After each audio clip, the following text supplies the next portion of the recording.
Hello, this is the Ethics Experts. If it's your first time joining us, welcome. And if you are a returning subscriber, hello, bestie. Hope you're having an amazing day. You see what happens when you subscribe to the Ethics Experts? You get a bonus greeting on every single episode. So hit that subscribe button. I'm here with my good friend, Pat Harned. How are you, Pat? I'm doing good. Great to be here. You run one of my favorite organizations that I've gotten to know over the last year. I think you guys are kind of at the cutting edge. I think the ethos of what you bring to the table in this battle that we're all kind of fighting shoulder to shoulder in is it's the right ethos, and I'm very excited to get the captain of this ship that I admire so much on here to kind of pick your brain. Well, have enjoyed our conversations. I think that means we can say we're besties, right? I'm Yeah, really we pleased are. to be here.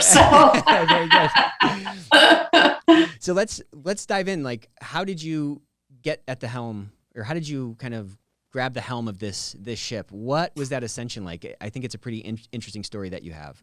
So I have long said if I ever write my autobiography, the title will be "I never meant for any of this to happen." Great. Yeah, I came to what was then the Ethics Resource Center in 1999. My background was in education. I was a character educator. And at the time, the organization wanted somebody to come in and help them develop a program reaching out to schools. So that was my role. I came in at the director level. I was there for maybe a year or two, and then I just got more and more involved in the business work of the organization and oversight of it. And long story short, I was at the VP level, and at the time, the president decided it was time to leave. And so I just went to the chairman of the board and said, I'd like a shot, make me interim president. And so it was partially born out of circumstance. It wasn't an expected departure by the president at the time, and no one knew what would happen. And I thought, I want to lead. I want to try. So that's how it happened. The old battlefield promotion, but you raised your hand. Exactly. Where did that confidence come from, and how long were you in there, before you created that opportunity for yourself? I was frightfully shy as a child. In fact, I was frightfully shy until well after grad school. So, to be honest with you, I think I learned it along the way in different jobs, different careers that I had. If you ask my mom, though, she would say, I've been an entrepreneurial type person all along, but I'm not so sure I agree with that. But I definitely, being at this organization, seeing what it does, what its potential is, I am a strategic thinker, and I've always thought that the center could be doing so much in the world. So when the opportunity came and the crisis came, it was just sort of second nature to say, this is my time and I'd like to step forward and lead. So I don't know how much of it was really, none of it was really planned. It was sort of born out of circumstance. Was it kind of like, who better than me at this point? Or like you felt like it was more like your duty to kind of, step up into that role?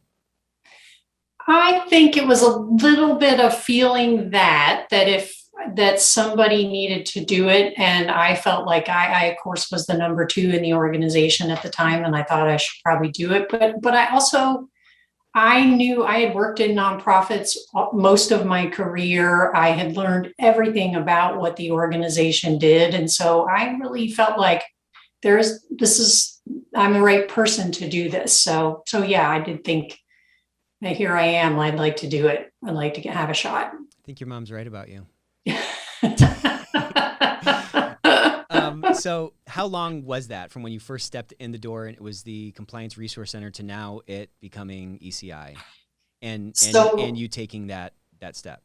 I had been there for 6 years when I became interim president, did that for a year, then said to the board, I put a strategic plan in front of them and said, this is where I think we need to go. But if you want to buy into it, I think I should have the job permanently. Yeah. And we were the Ethics Resource Center then at the time.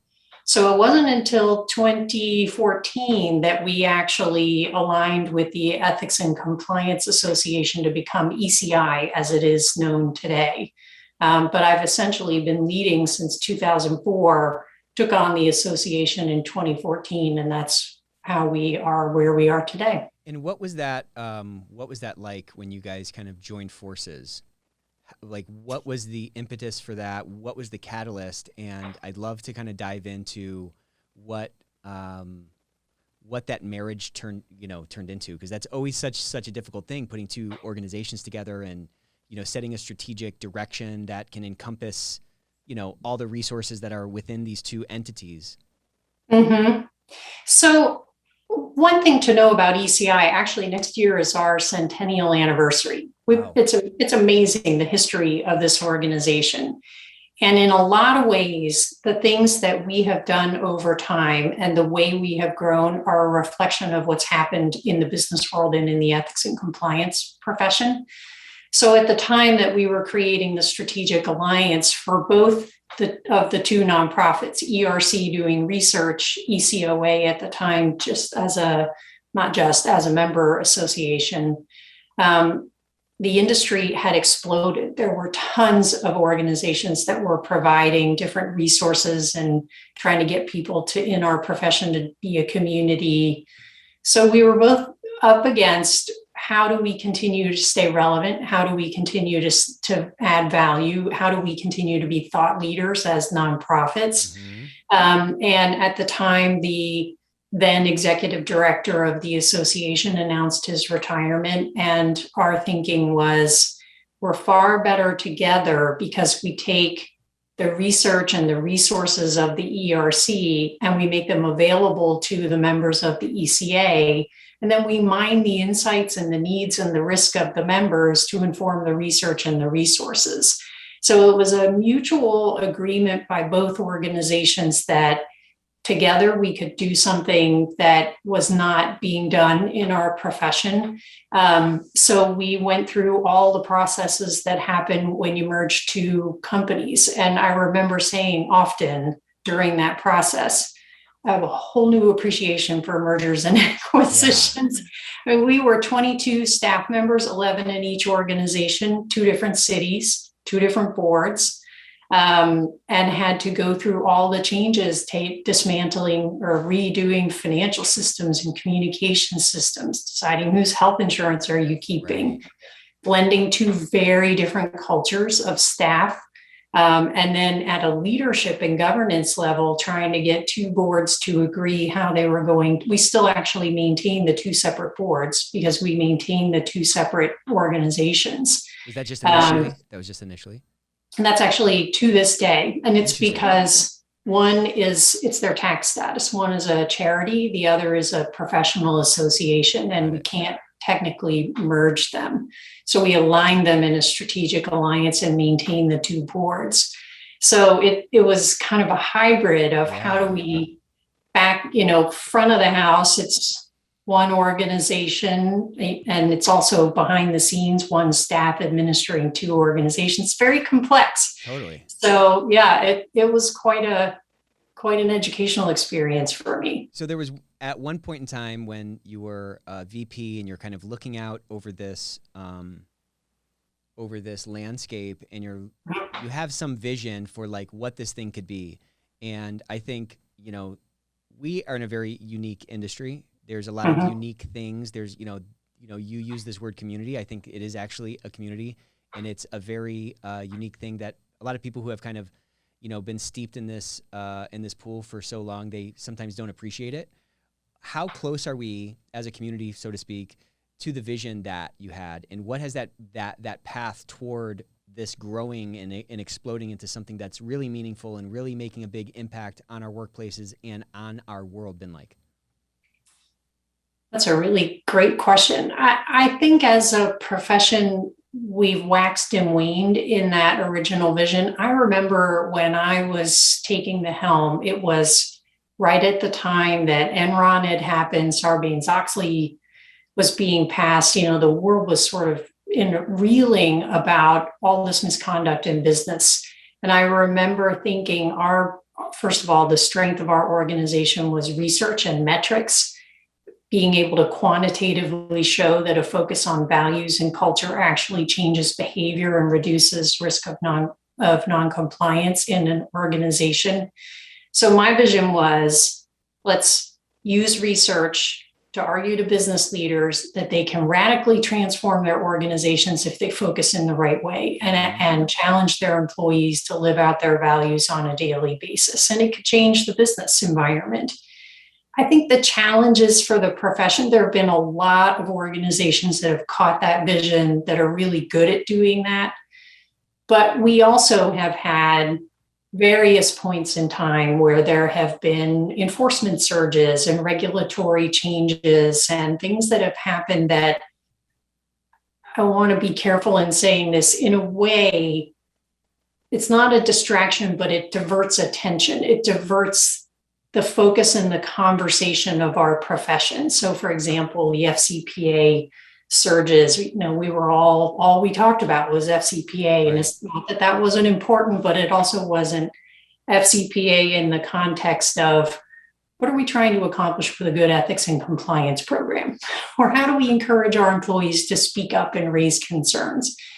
And if anything, I actually am more optimistic now about where our profession can go than I have been in all the years I've been in this profession. And it's because of the growing ESG movement and where I think that's could go, provided our profession takes a role in it. So, I think the focus outside of companies by investors, by and increasingly regulators, the interest of the next generation of employees in working for companies that do good in the world and have values, is putting new pressure on businesses to make sure that they have internally, they've got their house in order, they have values, they have a strong culture, they have people who raise concerns, and potentially outside of the company, they're taking on issues that are in alignment with their values, and they are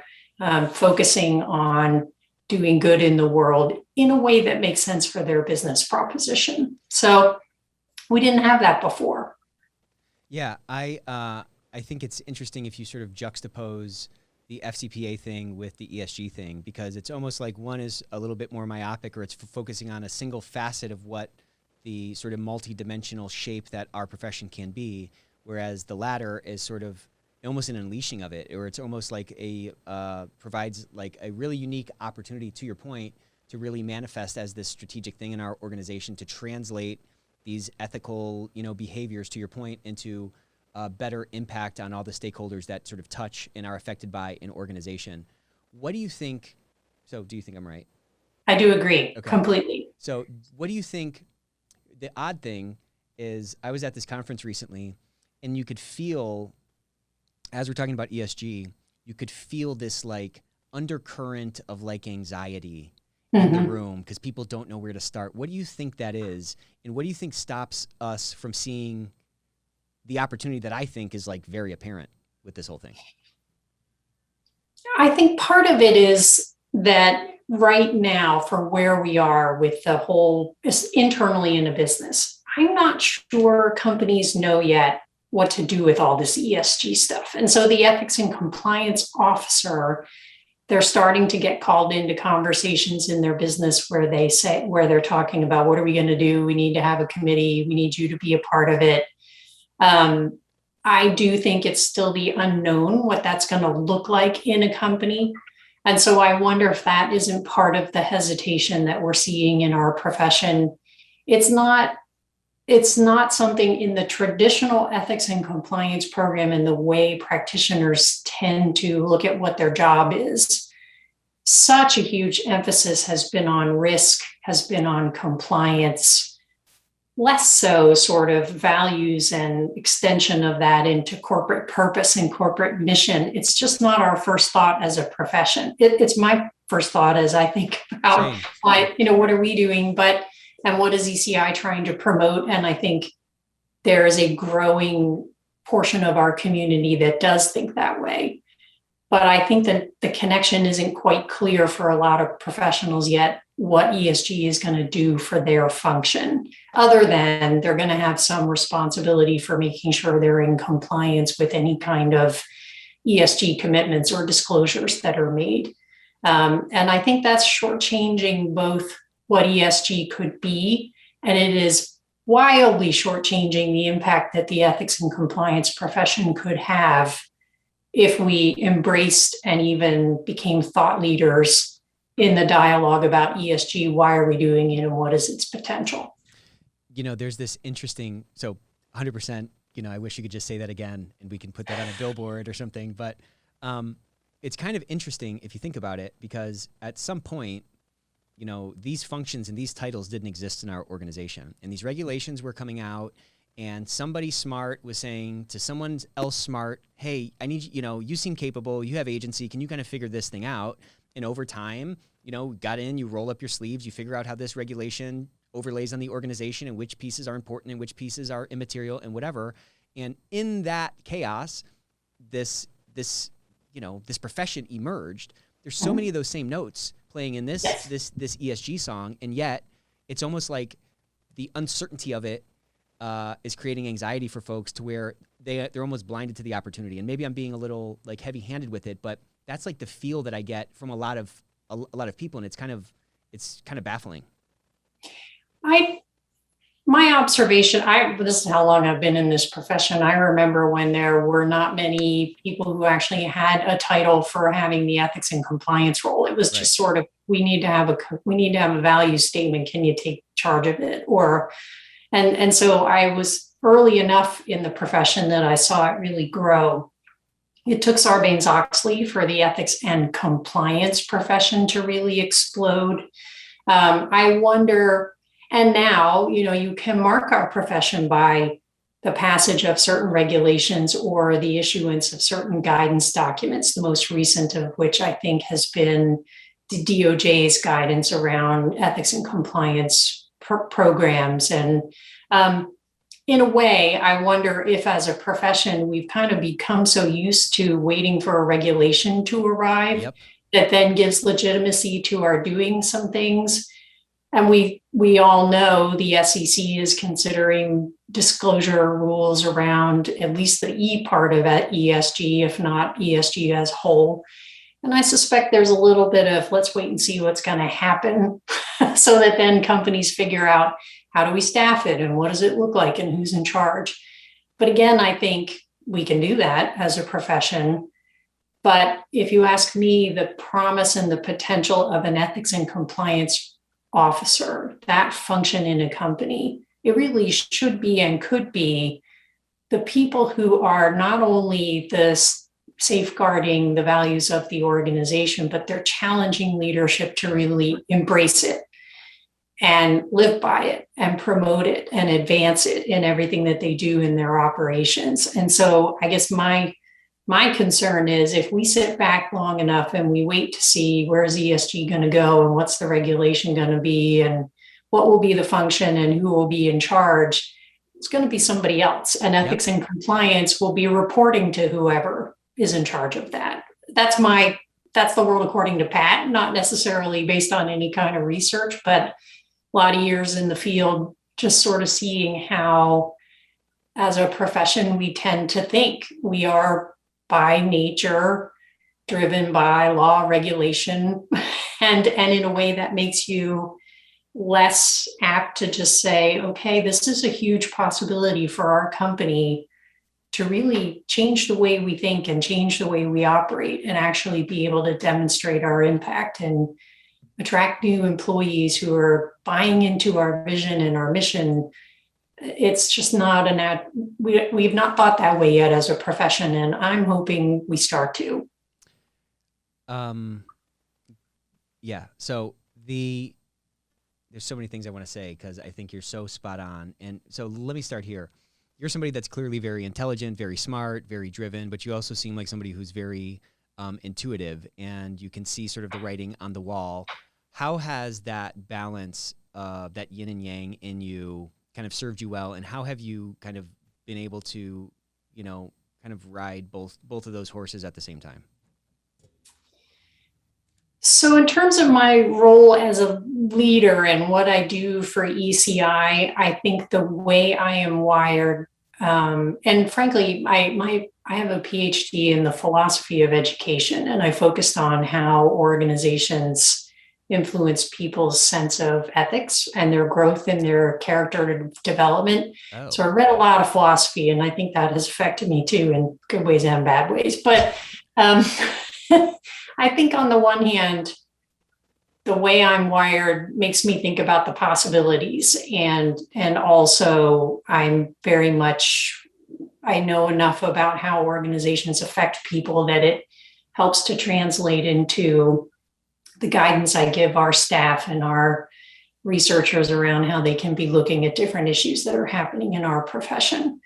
So I think those are good things. I think on another level, though, it is, ours is a profession of very specific, careful, sometimes checking the box kind of, very risk oriented professionals. And while I totally appreciate that that's an essential part of an ethics and compliance program, I sometimes find myself wondering, would I be thinking the way I do if I had come from the legal field, for example, or from the risk area? Probably not. So a lot of how I think is the result of my background coming into the business world. Yeah, that, everyone's always talking about the Philosopher King, but no one's talking about the Philosopher Queen. I haven't even thought about that. Well, now let's start thinking about it. But it is a really interesting kind of background that you bring to it, because you have this entrepreneurial thing that, tell your mom I agree. And Okay. You have this sort of this philosophical angle, and you see this interplay, and you see this opportunity that ethics can play in an organization. And I tell this story a lot of, at some point, IT was not a strategic lever in a company. It's 1996, and the board is full of white hairs who think that the internet's just going to replace the fax machine. And Right. now, fast forward to the pandemic, no one's shutting their website off or shutting off their co-location facility or shutting off the cloud to tighten the belt. This is a strategic thing that cannot move. That path has been forged by another department, IT, for example. And that's a path that we can follow, particularly in this knowledge work economy that we're in, right? Mm-hmm. Talk to me a little bit about how you've seen this overlap or this sort of vestigial structure from the Industrial Revolution kind of begin to be shed away. And I don't know if it's a generational change that's happening that's making this ESG kind of really, I'm just using that as shorthand for like the opportunity that I think is kind of in front of us that we've been sort of talking around. Talk to me about how you've seen that begin to kind of shed away, and how you've seen folks kind of accelerate through that to make that sort of values forward impact in their organization to, activate their workforce and things like that. Because that's really kind of the game that I think is going to turn the light bulbs on at the top, to the extent that the top cares about profit and how that translates into sort of more discretionary effort or something. What makes the ESG movement so different, at least the way I have been seeing it and reading about it and thinking about it, is that maybe not, somebody could probably argue this isn't the first time, but in my view, it probably is one of the first times. We've seen the influence coming from stakeholders who are not regulators necessarily, the impetus for it. Mm-hmm. And it is an expectation of businesses to not just address the needs of their stakeholders, but to also address social issues that are well beyond things that I think they'd ever thought about before. Right. And so to your example about nobody really would have worried as much about IT 10, 15 years ago as we do now. I don't think, when I think back 10, 15 years where we were as a profession, we were worried about internal controls and signing financial statements to comply with Sarbanes-Oxley, or we were worried about, again, FCPA or enforcement practices. It was not much of a conversation. Every now and then sort of a, wouldn't it, why do the new generation of employees coming in, why do they act so differently? And we might spend a session at a conference talking about it. Now, I think what we're seeing is that employees who are coming into the workplace are changing the culture of the workplace. They're changing the way they want to work. Now, the news this week is all about how many people are quitting their jobs, not necessarily because of the pandemic, but the pandemic has made them rethink what's important to them and how do they want to make a difference in the world. and what is the profession that's going to be most meaningful to them. Meanwhile, we've got climate issues and we've got social issues and people who, there's poverty in the world, all kinds of issues that we're increasingly looking to business to be a part of the solution for, and not just looking to them, we're expecting it and we're evaluating them based on what they're doing. So the stakes are really high now for business. You're going to lose your employees, you're going to lose your investors, you're going to have media issues, you're going to have regulatory issues, international issues. If you're not willing to think about beyond just the bottom line, what kind of a difference are we making? So in that sense, it is almost like a new industrial revolution in the pressure and the change in worldview that is now expected of businesses. And the question is how they're going to react to it, how they're going to actually take the mantle, so to speak. So some companies will just create a function, do the disclosures, hope for the best, lawyer up, do what they need to do. Others, I think, will be on the front edge of it and really thinking about how do we translate this into a much deeper and bigger purpose for our company. And that has huge potential. And I think there will be rewards in terms of revenue for those companies if they're able to do it. 100%. I mean, it's like there's a new currency in the game, and it's this intangible currency, and you can't put it on a balance sheet. And it's sort of, based on that gap between the sort of stated purpose of an organization and what the people inside the organization or what the people thinking about investing in that organization actually feel, and how crippling it can be when that gap erupts, or when you see that it's just some, for lack of a better term, some like greenwashing in the mix. Talk to me about, like, 10 years from now, how do you see things kind of separating out and coagulating, I guess, around these issues from an authenticity and actual execution standpoint? Well, I think as the generations that have been leading companies start to retire out, some of them are now, but as they continue to move into the next phase of their lives, as the next generations are rising up into leadership, but also importantly, as the next generation of investors have more of an economic influence in the business world, I think that's going to be a game changer in how companies are thinking and leading, and how investors are, where they're putting their money.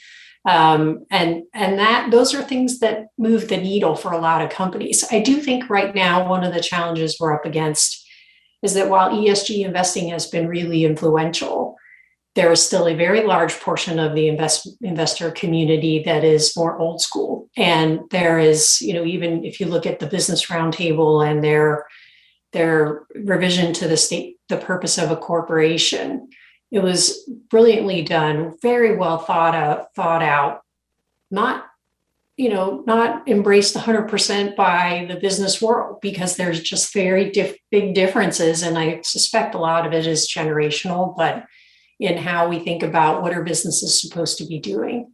So I expect that's going to change a fair amount. One thing I hope will change is that there's still very much of a perception, some of it is earned, but there's a perception that big business is always bad, that business is corporations are the enemy. And some of that is well-deserved by companies. But I hope that, especially if companies are embracing their social responsibility, their governance responsibilities, their environmental responsibilities, that will also change stakeholders' perceptions of them and their intent and their purpose. I think that's right. I think that's pretty spot on. And I think that just, again, speaks to the opportunity to become more resonant, become more authentic, to really embrace this new way of doing things. But that rub, whether it's generational or whether it's just the jadedness or the cynicism that resides in some folks who point to, the CSR thing and say this is just a new CSR. Actually, let's dive into that from your standpoint, because you've been through and you've seen a lot of those things. When corporate social responsibility came out, and that was the 3-letter acronym that diverted some attention from perhaps whatever else you guys were focused on. How do you feel like this is different than that, and how do you feel like it seems like you think this may have sort of more legs or more sort of staying power as we move forward. What do you think that difference is? I mean, I think that ESG is very much in alignment with CSR, the traditional CSR. I do remember when CSR was rising up in the business world, the E&C profession existed, but there was also we had a lot of conversations about, is CSR going to overtake E&C? Kind of similar things that we talk about now with respect to what's going to happen with ESG, and is it going to make us obsolete, or are we going to end up not being as important? I think the big difference, though, between CSR of the past and ESG now, which is what we've been talking about, that there is so much interest in ESG from outside the organization, or in Europe, the emphasis on human rights. It's not necessarily the ESG proper term, but and climate change and social issues. I think the fact that there is momentum outside a company among stakeholders, and frankly, a lot of interest by internal stakeholders, that's going to make it different.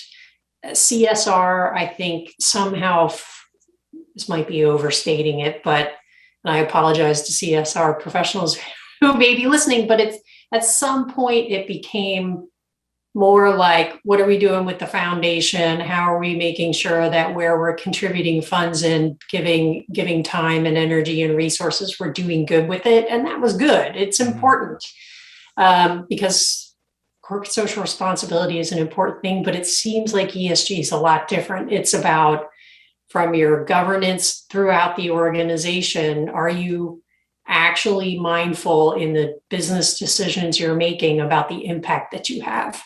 And are you taking steps to correct anything you're doing that's doing harm in the world in order to do good in the world? Yeah, it's like, if one's a square, this is a cube or something. It's got some more sort of weight to it. It's got some more, I don't know. And I think it's a little bit more kind of applicable across industries because you can, I don't know if mix and match is the right word, but your unique business perhaps can sort of fill in more of those cracks or more of those aspects of the shape. So let me ask you this. Let me kind of rant and rave a little bit. I just love all the studies you guys put out. There's this really interesting one that you guys put out this year, the state of, I'm going to butcher it, but it's like the state of the workplace.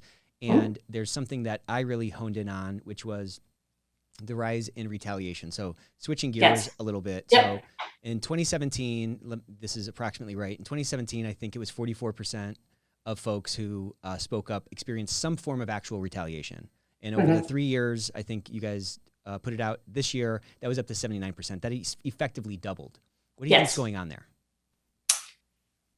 A couple things. One is that more people are coming forward to report, which is great. I mean, that was the good news that was related to that. And to me, that's a reflection of the fact that more companies are doing a better job of talking to their employees about the importance of reporting and making channels available to them and encouraging people to make use of those things. So more people are coming forward, but unfortunately, the thing that has also been true, and it has always been true, is that the more you have people reporting, the more likely you are to have people experiencing retaliation for it.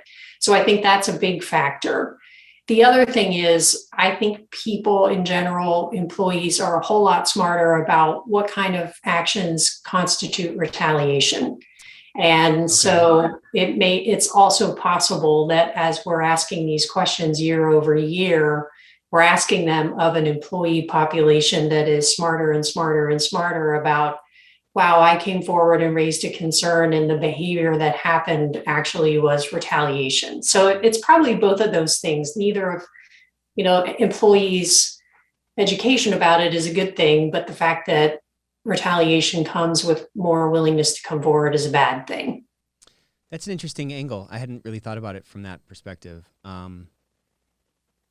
I think there's a lot of opportunity in it, right? To knock that down or, to talk about the elephant in the room. We've talked about this with a lot of folks that we work with. Like there's probably, if 80% on average are experiencing it, there's probably some kind of retaliation issue in your company.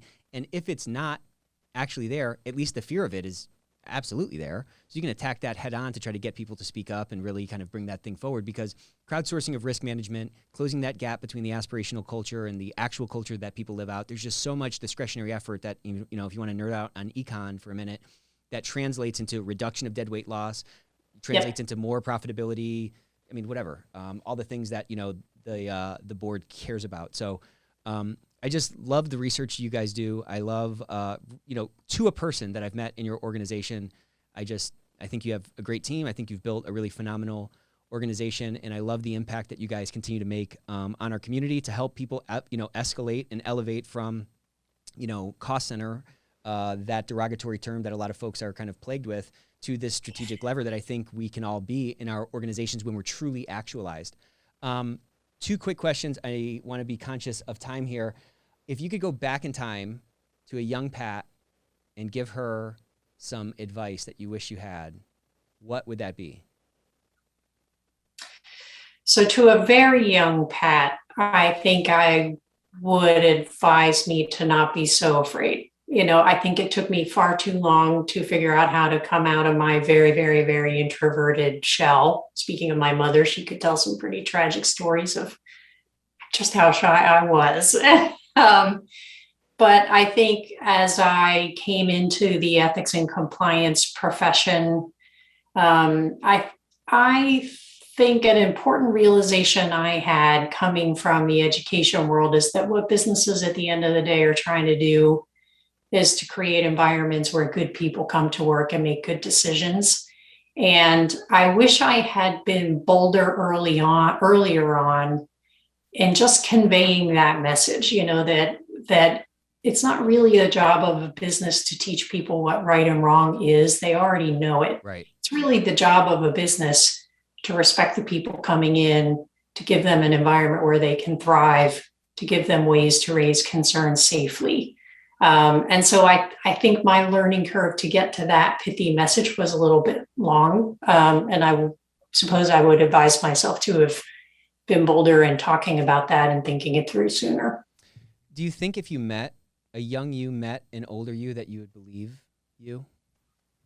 No, definitely not. That's the paradox of this question all the time. You know what I'm saying? I know. Because I probably wouldn't trust me then. I don't know. Anyways, last question as we wrap up. Most overrated philosopher, most underrated philosopher? Oh, wow. So I'm sitting in between 2 philosophers on my shelf. We were talking about that before we started recording. So in the character development world, in the, ethics world, trying to think, Socrates, I suppose, the Socratic method, especially in teaching, assuming people are going to arrive at good conclusions. I'm not so sure that's the most effective way to actually be educating people. Most underrated. You can say Yoda, I was gonna say Yoda. well then, you know what? On that, let's end on that. The most underrated. Very good. This is really actually, some of the best lines, some of the best philosophy, I think, have come from some of the, movies like Lord of the Rings, and amazing one-liners that are just really thoughtful little snippets of philosophy. So yeah, it's all out there. If you tune into it, there's really philosophy all around us. There's a lot we can there learn. really is. Well, we could talk for another hour, I'm sure, but this was really a blast. I appreciate you joining us on the Ethics Experts, everyone. Until next time.